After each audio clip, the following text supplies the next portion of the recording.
Olá, boa noite a todas, sejam todas bem-vindas. Eu sou a Ede Cadoná, e hoje eu vou conversar com vocês um pouquinho sobre a cura pela alma, né? A psicogenealogia e a terapia transgeracional. Vou colocar aqui a apresentação para começarmos então a conversar um pouquinho sobre.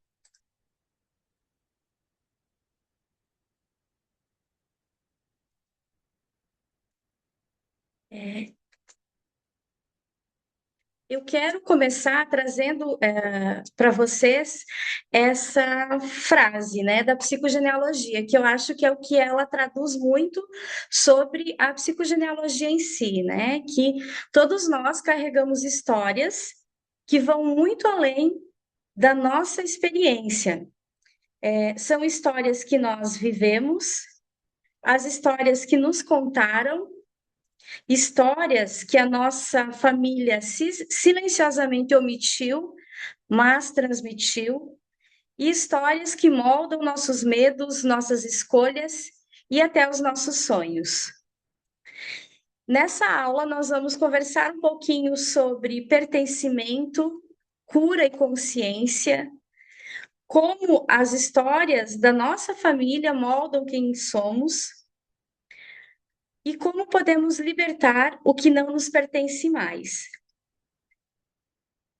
Nós vamos falar então sobre a cura pela alma através da psicogenealogia e da terapia transgeracional. A Ede Cadoná, ela se chama Edivana Cadoná da Silva, ela é filha, é irmã, é esposa, é mãe de 3 filhos, é mãe de pet, é amiga, é terapeuta, entre muitas outras coisas. E nessa minha longa caminhada, eu sempre tive uma busca muito grande pelo conhecimento. Então, eu tenho algumas formações, que é técnica em contabilidade, administração, pedagogia, psicopedagogia, ludopedagogia, administração, orientação e supervisão escolar, gestão de pessoas, gestão de projetos e planejamento estratégico. E eu encontrei, então, a psicogenealogia e a terapia transgeracional, que com base nela, e depois que eu conheci a psicogenealogia, e para entender um pouquinho mais sobre os nossos comportamentos, então eu fiz também especialização em terapia cognitivo-comportamental, que é uma área da psicologia, e neurociência do comportamento humano. Mas essas minhas formações eu quis trazer dentro da minha apresentação, mas no decorrer do processo nós vamos falar um pouquinho sobre elas. O que é a psicogenealogia? A psicogenealogia ela é uma abordagem que estuda como as histórias, os padrões emocionais, as crenças, os traumas que nós vivemos e que a nossa família, os nossos antepassados viveram, acontecimentos de família desde as gerações anteriores e como isso tudo influencia na nossa vida. E ela parte da ideia de que nós herdamos, sim, características físicas, características emocionais, características psicológicas, mas nós herdamos também o nosso modo de relacionar, os nossos medos, nossos bloqueios, repetições emocionais, destinos inconclusos, lealdades invisíveis, segredos e silêncios de família, e muito mais, né? Só trouxe aqui alguns exemplos. E a psicogenealogia, ela tem como fundadora a psicóloga francesa Anne Anseline Schitzberger. Ela é autora de muitos livros dessa área da psicogenealogia, mas eu trouxe aqui para falar um pouquinho e para entender o que é a psicogenealogia, um dos seus livros e um dos mais importantes dentro da história da psicogenealogia, que é o livro Meus Antepassados. E eu quis trazer esse livro porque a psicogenealogia, ela foi trazida, então, pela Anne como psicóloga. Dentro dos seus atendimentos, ela começou a perceber que a história que a pessoa trazia, a história da sua família, influenciava muito no comportamento em que essa pessoa estava tendo. Então, ela fez uma pesquisa, principalmente voltada ao Holocausto, né, às guerras, ao que acontecia lá nos antepassados e os sintomas que as pessoas, familiares dessas pessoas que viveram isso, estavam sentindo.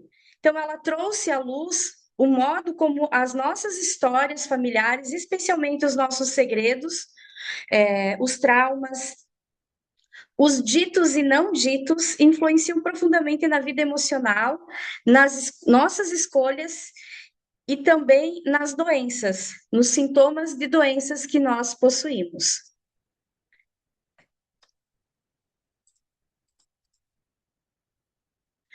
E o que ela apresenta nesse livro? Dentro da psicogenealogia e dentro do processo da terapia, nós identificamos o que chamamos de fenômenos, né? E eu trouxe, são muitos fenômenos, mas eu trouxe aqui 3 fenômenos. Um deles é a transmissão invisível entre as gerações. A Anne, ela mostra que muitos comportamentos, medos, culpas, destinos, tudo que nós vivemos, eles não são totalmente nossos, mas são heranças emocionais que são deixadas pelos nossos antepassados. E quando nós falamos em antepassados, nós estamos falando em quem veio atrás de nós, que são nossos pais, nossos avós, nossos bisavós. Muitas pessoas confundem isso com pessoas de outras vidas, né, de vidas passadas ou algo assim. Não, isso tudo ele é feito, foi um estudo que foi feito com base nos antepassados, que são os pais, os avós e os bisavós, e depois vai para os trisavós, mas a princípio a gente tem estudado até os bisavós. E claro, né, que isso pode ir muito além, trisavós, enfim. Mas, então, quando ela fala que a transmissão invisível acontece entre gerações, é porque são marcas deixadas pelos nossos antepassados. E como que nós herdamos isso? Né? Nós herdamos, então, através do que é dito, que são histórias, culturas, os valores, as narrativas, crenças, as regras que nós aprendemos dentro da nossa família, e também pelo que não é dito. Nós viemos de uma geração, somos frutos, né, de uma geração em que viveu guerras, viveu numa época muito complicada, em que uma gravidez, por exemplo, né, uma avó nossa que teve uma gravidez indesejada ou solteira, por exemplo, isso era uma vergonha dentro da família. Ela ser deixada pelo marido ou haver uma separação era uma vergonha muito grande dentro da família. Então, muitas vezes a mulher ela se sujeitava a situações que eram dolorosas para ela, mas ela não podia deixar de viver aquilo. Isso é só um exemplo, né? Então vem muito do que também não é dito, que são segredos, silêncios, eventos traumáticos, ocultos e dores que não puderam ser elaboradas. E justamente assim, o que não é dito é o que causa o maior impacto dentro da nossa vida. E eu vou trazer então alguns exemplos da transmissão invisível entre as gerações, até para poder entender melhor alguns sintomas que muitas vezes nós temos e nós não entendemos, ou passa, sim, basicamente por ser apenas um sintoma. Por exemplo, assim, uma pessoa que tem um medo muito grande de água, piscina, mar, uma água que seja mais profunda. Quando é feita a investigação, se descobre, então, que um bisavô, por exemplo, alguém dos seus antepassados, morreu afogado. Então, ele vive esse medo, né? O medo da água, mas ele não sabe porque ele tem esse medo da água, mas alguma coisa aconteceu que foi o seu bisavô que morreu, então, afogado. Um outro sintoma que nós, como chamamos, é padrão repetido de relacionamento. Então, várias mulheres da família, elas têm relacionamentos abusivos ou emocionalmente indisponíveis. Aí, quando você vai fazer toda a investigação, você descobre, dentro desse processo, que um ancestral teve um casamento violento, que não pôde se separar, que você está herdando, então, um mandato inconsciente, né, nesse sentido.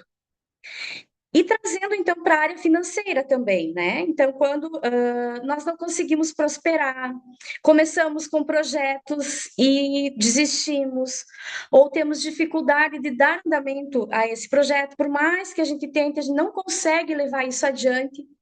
E quando vai se investigar, se descobre que houve um antepassado que foi excluído, excluído da família, ele foi injustiçado, aconteceu alguma coisa que em um determinado momento ele foi excluído de alguma situação. Quando há perdas financeiras, né? Ou assim, nós temos muito da situação que o dinheiro não entra. Ou o dinheiro entra, mas não fica. Eu recebo, eu ganho bem, mas algo acontece naquele momento, né? Ou eu tenho uma compulsão e eu me sinto triste por alguma situação, né? Me sinto. E aí, o que que eu faço? Eu acabo gastando o dinheiro para poder, né? Sem entender por quê. Ou então, eu consegui agora fazer uma reserva, estou conseguindo guardar dinheiro, o dinheiro está entrando, está ficando, mas aí estraga o meu carro, queima a minha geladeira, queima a minha televisão, e eu preciso usar esse dinheiro para gastar, para comprar o que estragou, para, né, comprar uma outra geladeira, comprar o carro. Isso muito vem também quando, em gerações passadas, aconteceram falências, podem ter acontecido falências, como também pode ter acontecido uma perda, né? Alguém, um antepassado, perdeu algo financeiro, teve uma perda sentimental, isso tudo pode acontecer. Um outro fenômeno é a síndrome do aniversário.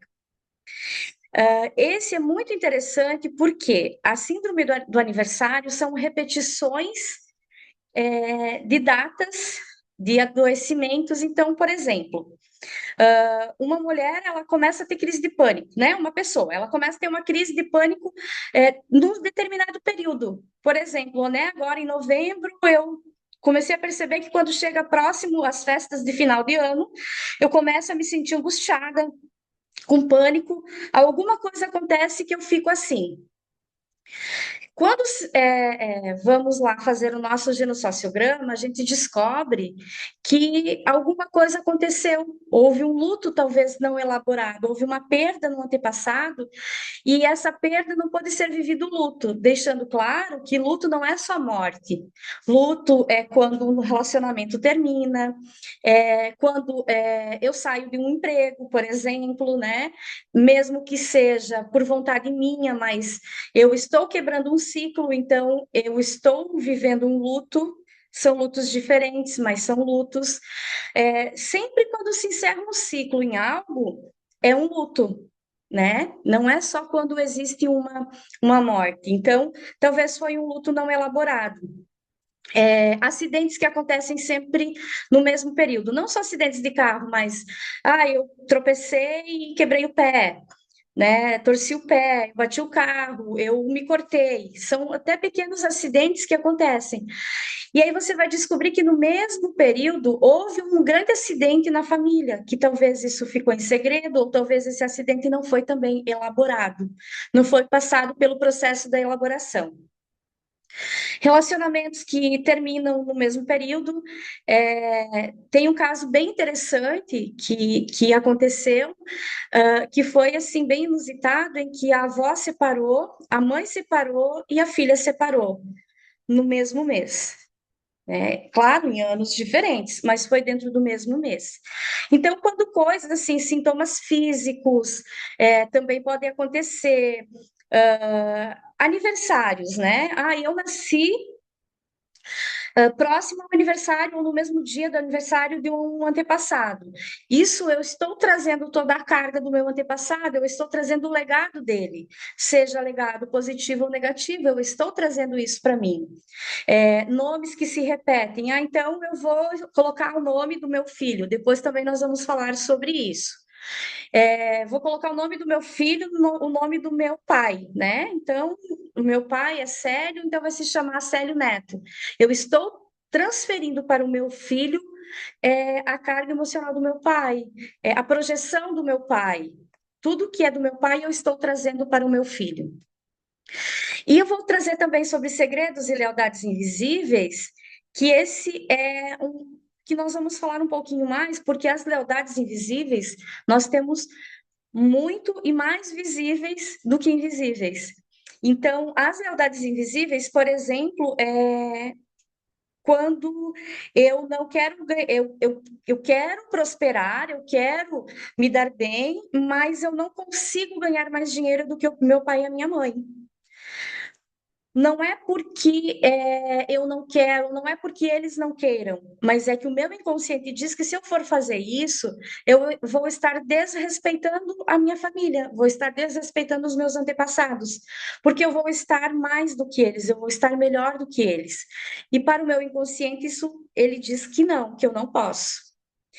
Quando eu repito o padrão de sofrimento das mulheres, como eu coloquei antes também, relacionamentos abusivos, então eu não posso ter um outro relacionamento, um relacionamento melhor, porque os meus antepassados não tiveram isso, então eu vou estar traindo eles, eu vou estar sendo diferente deles. Quando eu repito, né, então meu avô teve uma doença, eu também, meu pai teve uma doença, eu também vou ter essa doença, né? Eu estou tendo, estou passando por isso. Então, são muitas situações nesse sentido e que eu quero trazer para vocês aqui através do caminho. Nós estamos num caminho, a nossa vida é um caminho. Quando nós fomos concebidos, o nosso caminho já estava em andamento. E eu quero trazer a lealdade invisível um pouco aqui no caminho, e eu já vou falar sobre a nossa concepção. Nós estamos aqui, né? No início do caminho, nós estamos percorrendo e a nossa família está aqui, ao redor do nosso caminho. Quando nós chegamos aqui, nós encontramos um muro invisível e nós precisamos passar desse muro, né? Nós precisamos passar dele, só que nós não conseguimos passar, porque se nós passarmos dele, nós vamos estar desrespeitando quem está aqui. Isso não é de forma consciente, isso é de forma inconsciente. A nossa inconsciência, ela diz isso. A nossa inconsciência diz que se nós passarmos pelo muro, que se nós formos além do que os nossos antepassados foram, nós estamos deixando de honrar a nossa família e nós estamos desrespeitando quem veio antes de nós. E para explicar um pouquinho isso tudo que eu falei da psicogenealogia, eu vou trazer um pouco também da neurociência e falar da nossa inconsciência. Acredito que todas nós já ouvimos falar que nós somos 95% inconsciência e apenas 5% consciência. E eu gosto de trazer esse exemplo, né? Quando nós somos pequenos, nós aprendemos a andar, nós aprendemos a comer, aí nós aprendemos a dirigir. Então, quando nós estamos aprendendo isso tudo, nós estamos aprendendo de forma consciente. Mas depois que nós já aprendemos, nós comemos de forma inconsciente, porque o ato de comer é inconsciente. O que estamos nos alimentando é consciente, mas o ato é inconsciente. Da mesma forma, o dirigir. Quando nós estamos dirigindo de forma inconsciente. O caminho que nós estamos indo é consciente. E eu trago um outro exemplo também, eu não sei se todas já assistiram o filme Divertidamente, o 1, que fala num determinado momento, então a tristeza, né, que lá tem as quatro emoções, nossas quatro emoções, e esse filme retrata exatamente as nossas emoções. A tristeza toca numa bola e essa bola é enviada para o armazenamento, né, para a nossa inconsciência. E a alegria, ela não quer, então, que a Halle fique triste, porque daí isso tudo começa a gerar. Ela foge de casa, ela começa a ficar irritada, em várias situações começam a acontecer, e aí então ela vai à procura dessa memória que está escondida lá na nossa inconsciência. Ela vai buscar essa memória para trazer a consciência. E é assim que acontece. É, Nossos pais, nossos avós e nossos bisavós, eles viveram, né, numa sociedade que, se nós formos analisar, era muito mais complexa que agora, por mais que agora também nós consideramos muitas situações, mas também era muito mais complexa. E tudo que eles viveram no momento, que os nossos avós viveram, foram transmitidos aos nossos pais, mesmo de forma inconsciente. E quem é mãe, e também quem não é mãe, já ouviu muito falar que tudo que uma mãe passa transmite para o filho. E é bem isso que acontece. Então, tudo que se passa, transmite. E aí, querendo ou não, o primeiro órgão, né, que ele é produzido, digamos assim, dentro do feto, é o coração. E o coração é o quê? É o órgão da emoção. Então, ele vai segurando todas as emoções que são vividas e o que também não são vividas. O que é vivido e o que é represado. O que eu não posso viver naquele momento, eu não posso sentir naquele momento. E aí, de certa forma, ele vai mandar lá para o inconsciente e vai ficar lá guardado. E nós temos algo que se chama ego. O tal do ego e o tal do superego. E eu também trago, né? Vocês talvez vão se perguntar por que tanto, né? Esses exemplos e de um vai trazendo para o outro, né?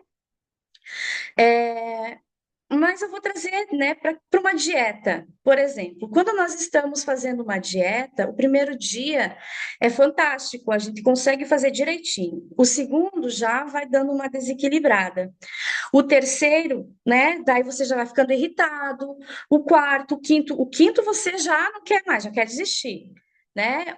Você tem que ser muito forte e muito firme. Por quê? Porque você está dizendo para o seu, o ego, ele está dizendo para a sua inconsciência sim. Resiste, resiste, porque nós estamos muito bem assim. Para que nós vamos querer cansar, né? Para que querer cansar e mudar? Então, quando nós estamos tentando trazer à consciência uma memória, por exemplo, a nossa inconsciência também ela fica ali lutando, dizendo: não, para que trazer? Foi um sofrimento. E nem sempre é para trazer o sofrimento, mas para curar aquele sofrimento, para curar aquela emoção. E como que isso tudo acontece? Qual é o processo da cura, digamos assim? O processo da cura, ela é uma caminhada. É uma caminhada que fizemos, então, através da terapia transgeracional, que é a abordagem da psicogenealogia, que é o que investiga e é o que cura essas heranças emocionais, comportamentos, os traumas, né, que acontecem entre as gerações de uma família.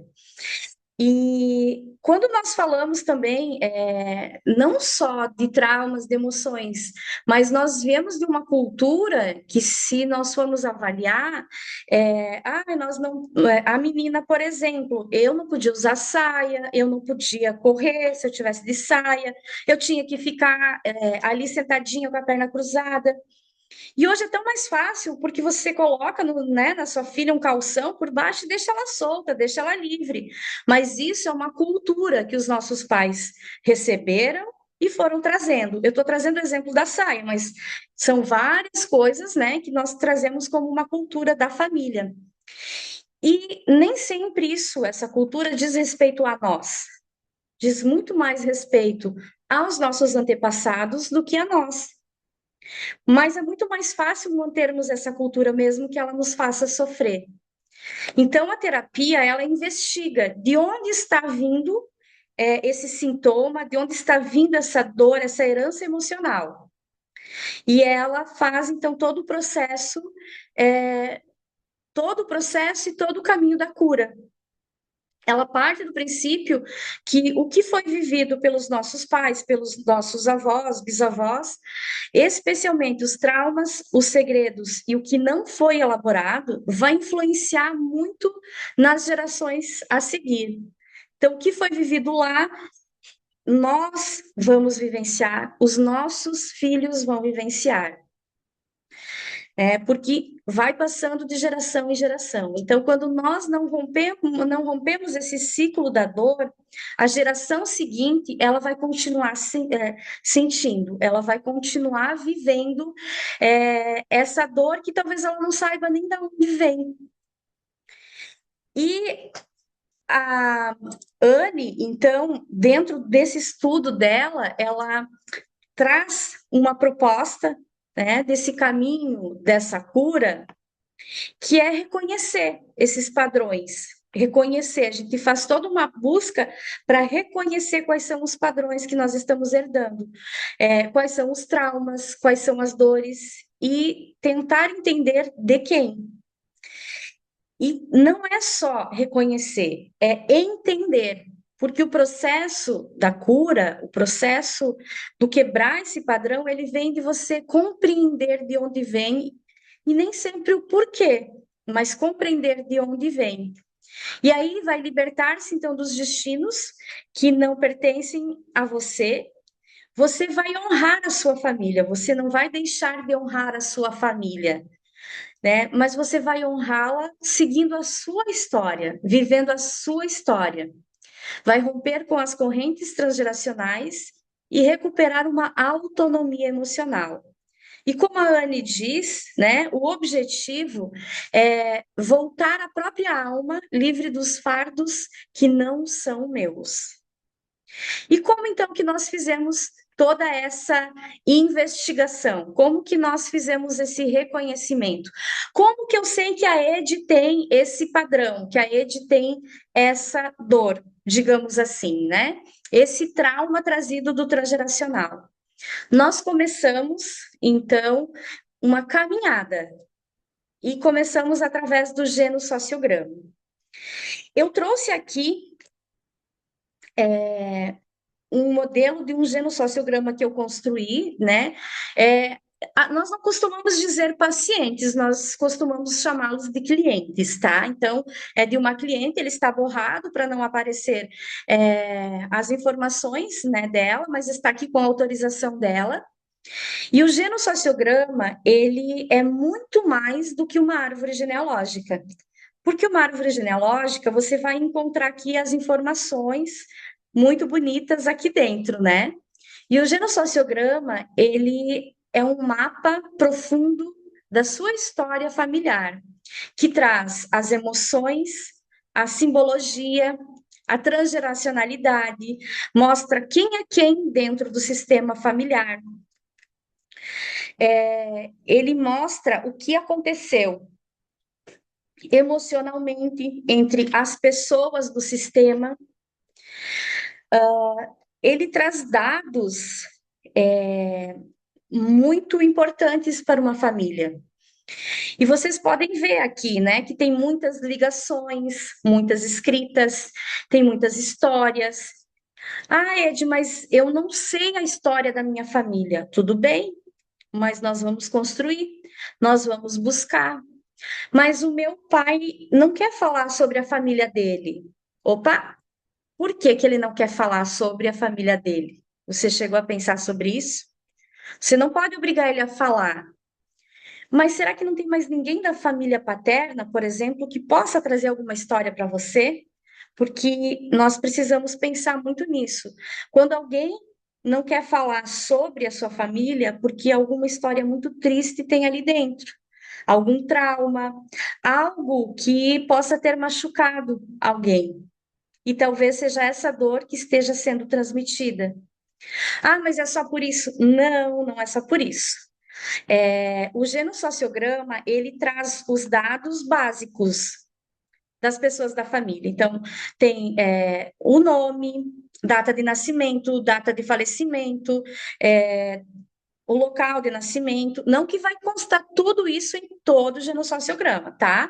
Mas local de nascimento, histórias importantes da sua vida e da vida dos seus antepassados, casamentos, divórcios, separações, união estável, filhos adotivos, filhos biológicos, abortos, mortes perinatais, parentes que foram criados por outras pessoas.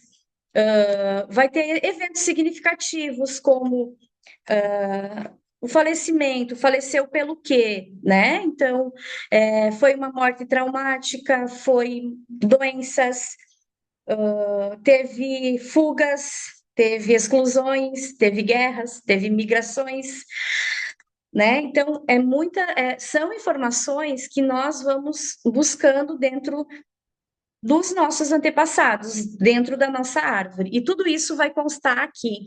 Principalmente também, então, repetições de profissão, de doenças, de relacionamentos, gatilhos, ansiedade, sofrimento, ciclos de sofrimento dentro da família. Então, tios que foram excluídos, mortes que não foram faladas. Por que que eu tenho um apego muito grande com um tio e não tenho com o outro? Por que que eu tenho um apego maior com a minha família materna do que com a minha família paterna? É, a gente faz uma análise muito grande também dentro da questão da ordem de nascimento, né? É, dentro da psicogenealogia, a gente estuda muito essa questão que, historicamente, né? Historicamente, o filho número um, ele geralmente é esperado aquele filho homem para levar o nome da família, para ajudar o pai, né? A manter, a prover, porque é ele que vai levar a continuidade da família com o seu nome. Então, a quem ele está ligado? A quem o filho número dois está ligado? A quem o filho número três? Isso tudo também é feito, né? A quem você está ligado emocionalmente, fisicamente, psicologicamente. Então, assim, é uma análise muito grande dentro do genossociograma que se faz até conseguirmos, então, identificar qual é o evento que você está trazendo, qual é a lealdade com quem. E aí, a partir disso, nós buscamos, então, trabalharmos um pouco com a cura, né? É o processo da cura. E não é assim, encontrei, então agora já sei o que que é e tudo bem.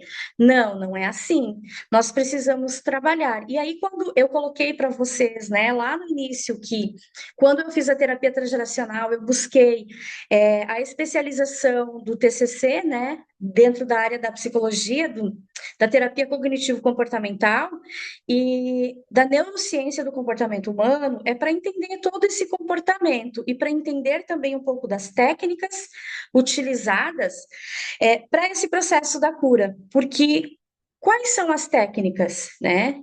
Técnicas de psicologia e técnicas principalmente de autocompaixão. E nós nem percebemos que são essas técnicas.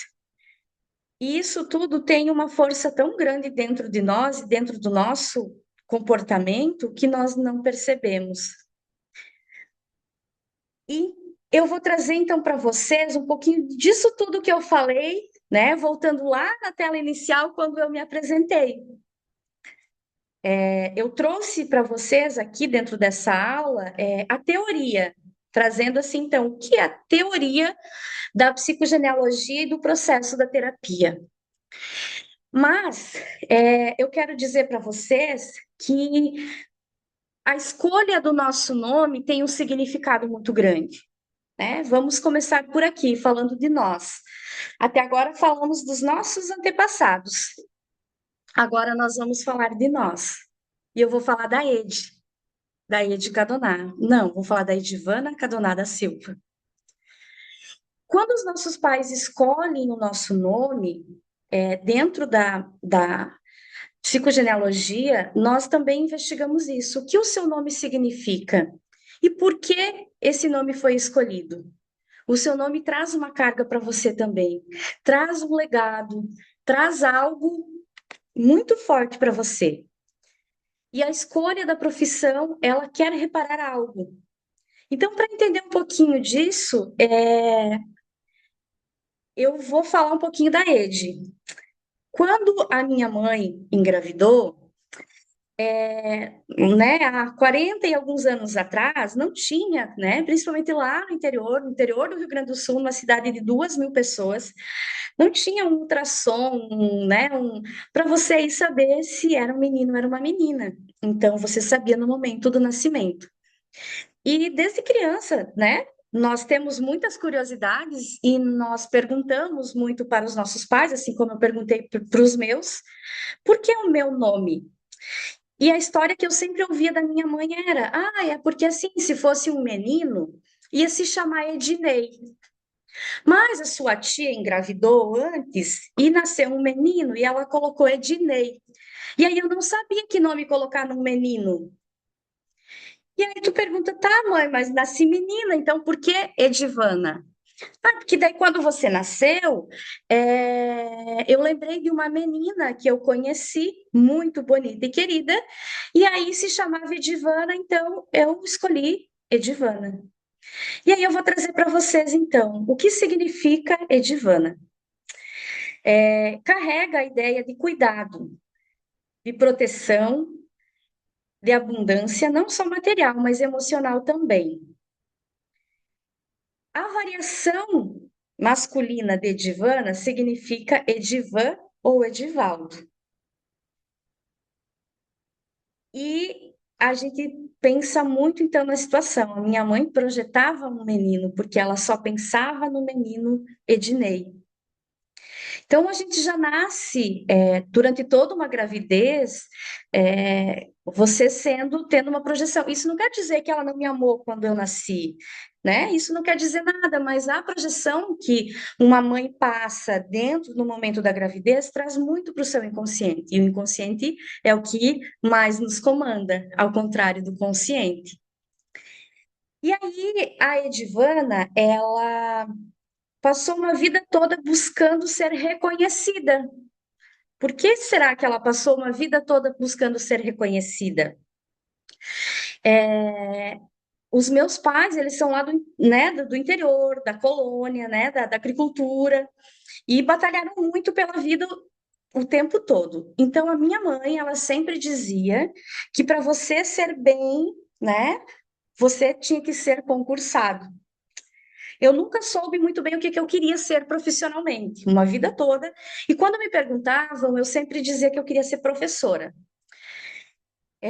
Mas eu nunca soube assim exatamente. Então, eu fiz vários vestibulares, fiz vestibular para a área da saúde, fiz assim, vários vestibulares, e eu não passava, né? Claro. Então, eu procurei, tinha um técnico em contabilidade, e eu fiz o técnico em contabilidade. Quando eu concluí o curso, é, eu queria fazer ciências biológicas, né? Imagina, nada a ver uma coisa com a outra. Mas era muito concorrido, então eu fui fazer administração porque era fácil de passar. Aí eu fiz administração, eu gostei, eu concluí o curso. Pessoal, eu não estou trazendo todos aqueles cursos, tá? Eu só estou trazendo um resumo disso tudo.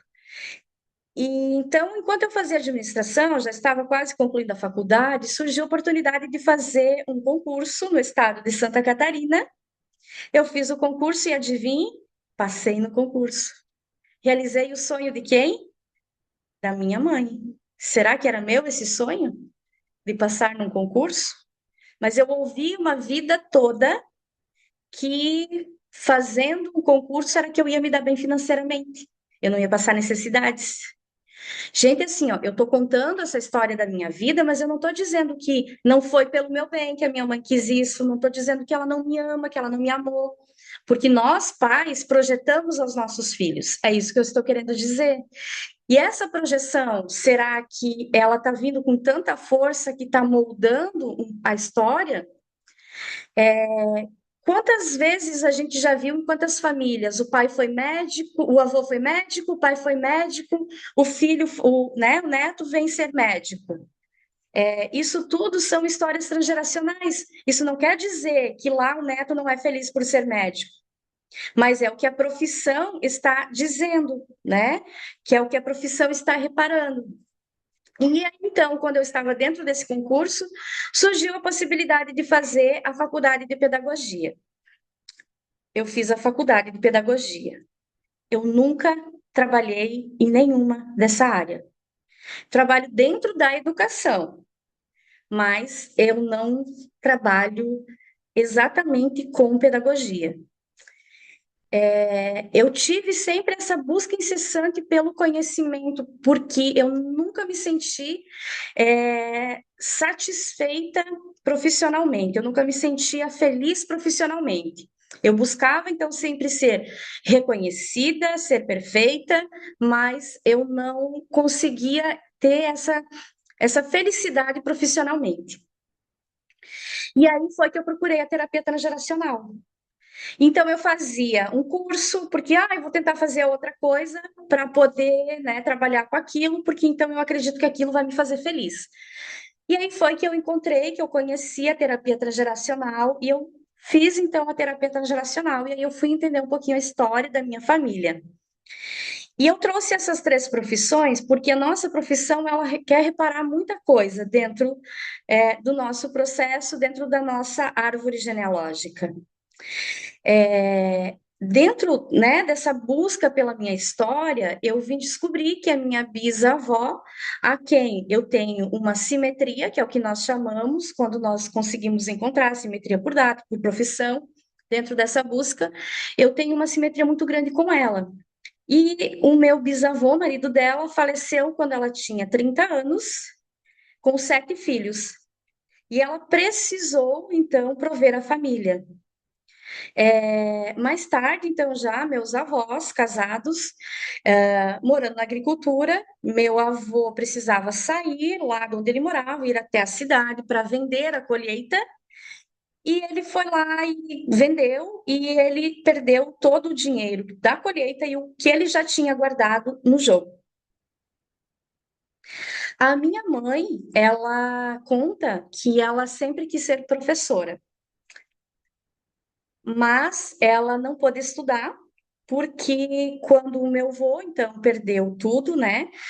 Ela estava no internato para poder fazer os seus estudos. O meu avô foi, a minha mãe, é a filha mais velha, o meu avô foi buscar ela para ela cuidar dos irmãos para que ele e a minha avó pudessem trabalhar para recuperar o perdido. A partir desse momento, meu avô também se tornou alcoólatra, porque para o meu avô foi uma vergonha e para minha avó também foi uma vergonha muito grande essa perca. Então, o que que eu quero trazer para vocês? A profissão, o que que ela vem a reparar? Contabilidade é o que traz ordem à família, né? É o que traz ordem ao caos. Não é a família, é o que traz ordem ao caos. É o que organiza, é o que estrutura. A profissão contador é assim, né? O administrador, né? É aquele que organiza, aquele que planeja, que estrutura. É aquele que vem para colocar a casa em ordem. E a pedagogia, ela vem reparar o que alguém quis e não pôde, que é o estudar. Então, dentro da minha história, eu entendi que eu buscava algo que não era meu. E aí, quando eu passei pelo processo da terapia, eu entendi isso tudo, eu passei pelo processo da cura da alma, como a gente diz, né? Eu entendi que era isso que eu queria para mim, que era a psicologia que eu queria para mim. Então, eu comecei a buscar áreas dentro da psicologia, que foi também a área da neurociência, né? E da terapia cognitivo-comportamental, e fiz a formação, então, em terapia transgeracional. Tá? Então, o que eu tinha para trazer hoje um pouquinho é isso, né? É um campo muito amplo e eu trouxe um resumo, digamos assim, para poder entender um pouquinho então do que é realmente a terapia transgeracional, que a gente fala muito sobre isso, né? Sobre o que é quebrar esses padrões. É difícil dizer aqui, né? Nós vamos qual é o processo, qual é o processo que nós vamos ter dentro dessa caminhada. É difícil porque cada pessoa tem uma situação diferente, cada pessoa tem um trauma que traz uma lealdade que traz. Então, o processo da cura, ele depois de nós encontrarmos, depois de montar o nosso genossociograma e encontrar, então, o que é seu, que você quer, né, curar. E o primeiro de tudo é quando se procura a terapia transgeracional, você vai procurar por um motivo. É a mesma coisa quando você vai procurar um psicólogo, né? Você chega lá levando um motivo, uma razão, e depois se abre um campo grande dentro desse processo. Na terapia transgeracional também, você vai chegar. O meu motivo era: eu sou insatisfeita na profissão. E foi aí que então eu encontrei, né, as minhas razões, quais eram as minhas heranças, e foi a partir daí que a minha terapeuta conseguiu traçar então o melhor caminho para mim. Então, quando a gente traz, né, que eu trouxe lá vários eventos, fenômenos, que eu trouxe no campo geral, é no campo geral, mas cada um precisa encontrar o seu para saber qual é o caminho que tem para seguir. Então, é isso.